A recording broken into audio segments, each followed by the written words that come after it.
I want to talk about the news today of Jamie Lee Curtis coming back to the Halloween franchise. And yes, I put on this shirt specifically to talk about this subject.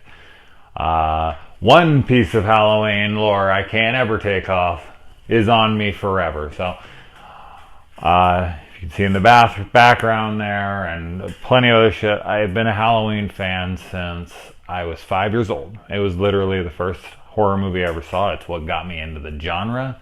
I have seen the movie more times than I could even possibly imagine. I literally watched it like every day for years of my childhood. So I've seen it over 1,000 times.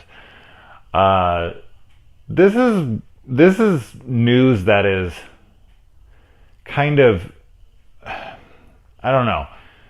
I don't know how I feel about it. Jamie Lee Curtis coming back. I remember in 1998 when H2O was coming out. The excitement I had of Jamie Lee Curtis coming back to the franchise. Like, oh my God, Jamie Lee. Now, at that time, I was a fan of, and I still am, don't get me wrong, but they're not great.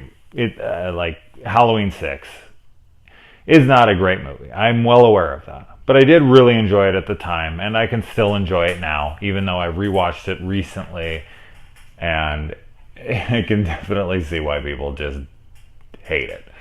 But I'm kind of a continuity whore. I don't like movies to just straight up ignore previous entries. Although with Halloween 3, I can look past it because it's doing something completely different altogether. I love Halloween 3. But just to ignore 4 through 6 completely and doing your own thing. I remember walking into the theater in 1998 to see H2O and being angry and literally like out loud. And I never do that. I am such a respectful person in movie theaters. I always keep quiet. I don't touch my cell phone. I'm not a fucking asshole. Now, granted, I was like 16 at this time, but I was pissed, and I was like letting the audience know it, which I shouldn't have, but I was angered. Like, really, you're just going to completely ignore 4 through 6? I thought that they would be like, I faked my death and I left my kid behind and I feel horrible about it. And it was just like, no, we're just going to give her a new kid. And it just angered me. Like, you could have written around it, but you just decided to ignore it altogether. Which I get that people didn't like these, but you just can't ignore it. It would be like, Star Wars Episode 7 ignoring that the prequels ever happened.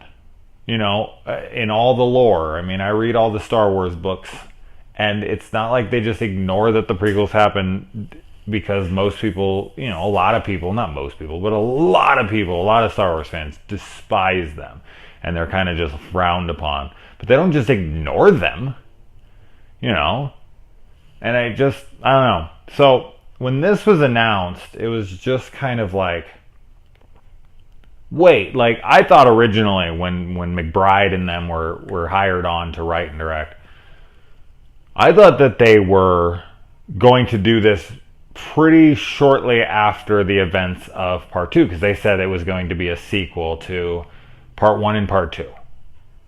And I was just like, okay, I guess if you could just make it somewhere in between 3 and 4, I don't know, like I was still, even then, I was like, you're just going to ignore the other ones? Here we go again. But now with Jamie Lee Curtis, it's like, so you're going to ignore 7 and 8, which ignored 4 through 6, and 3 ignores everything? Like, how fucking confusing can you possibly make this? Is it a big deal? Like, to me, I mean, really, because I know it. I know the timelines. I know what's ignoring what. I don't know. I find it to be annoying.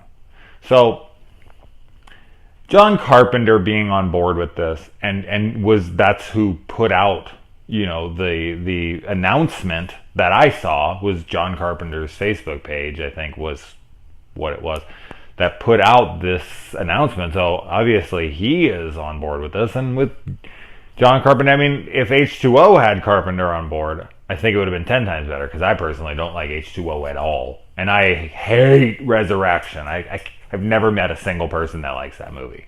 I do not think there was one that exists. But if you're out there, no. But yeah, I'm still kind of processing that it's like you're just going to ignore yet another storyline. But putting that aside, I will say that in that picture that they put up with the announcement, that the Michael Myers mask standing in the very background is awesome. If they can use a mask like that, or that mask, I will be so much happier, because the masks just change from film to film and they get worse and worse. The one in Resurrection is so bad.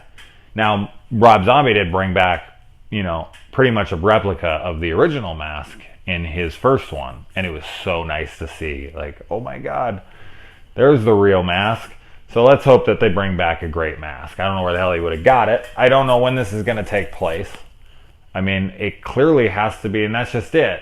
It's like, I thought this was going to take place in the 80s, and that just sounded fantastic to me, with It and Stranger Things and stuff like that. It was like, yes, we're going to take Halloween back to the 80s, because I adore Halloween 4, and that's set in the 80s, and I really like the idea of going back to the 80s. And then when Jamie Lee Curtis was announced as Laurie Strode, I mean, I don't know why else she would be in this except for that, but it was just kind of like, oh, okay, we're going to be present day. Or at least, I mean, at the youngest 50. I don't know how old she is now.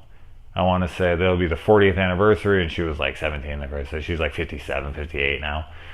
So, like, she could probably pull off like 50. So it's got to be. I don't know why they wouldn't just make it the present. It would just be stupid not to. So, which would make Michael, like 21, so 61 years old. That's one old serial killer. But hey, shit, Stallone is like 70 and he's ripped as fuck. So maybe you can get him to play Michael Myers or The Shape. No. So yeah, I mean, I don't really do news stuff. There's been a lot of cool news in the horror world. I'm not going to do a ton of this, but it's Halloween. I'm so close to the property. It's exciting. I'm not going to say it's not. It's not like I'm just like all ho and ho hum, blah. No.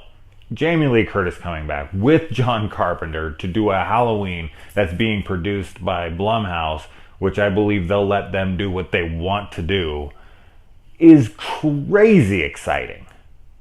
So, and they just announced that they're doing a Friday the 13th in 2020. That just sounds like a science fiction date. Like, that's so far out to me. It's like, really? Even though it's not that far, it just seems like, I don't know. That seems so long. But this is next year. Halloween is 2018. So I'm really looking forward to it. I'm curious on everyone's, reaction to this. So definitely let me know. I am excited, but I'm just annoyed with continuity. This series has been plagued by it, and here's yet another one that's going to just ignore so many different things. So anyway, that's how I feel.